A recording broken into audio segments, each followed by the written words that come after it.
Thank you, Karen, and good morning, ladies and gentlemen. Since the tragic events of September 11, the U.S. government has been waging war against those it suspects of committing or plotting to commit heinous human rights crimes.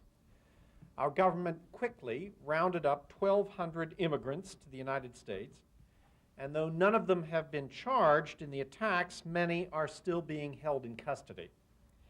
And yet our government knows that hundreds of foreign nationals suspected of committing brutal crimes such as torture are living freely on U.S. soil, and it has failed to criminally prosecute a single one of them for their crimes.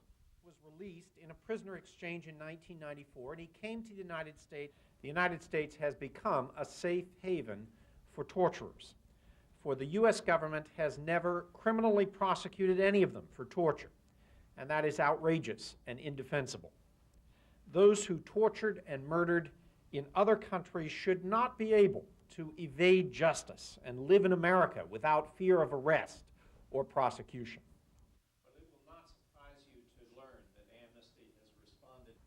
Medeiros is alleged to have tortured Cuban political prisoners in the 1970s by applying electroshock to unanesthetized patients lying on a bare floor covered in their urine and feces.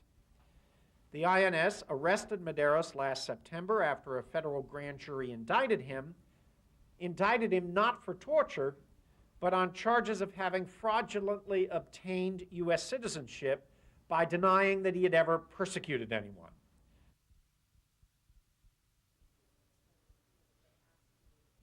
Anderson Kohatsu came to Washington 2 years ago to testify, ironically, on behalf of Peru before the Inter-American Commission on Human Rights.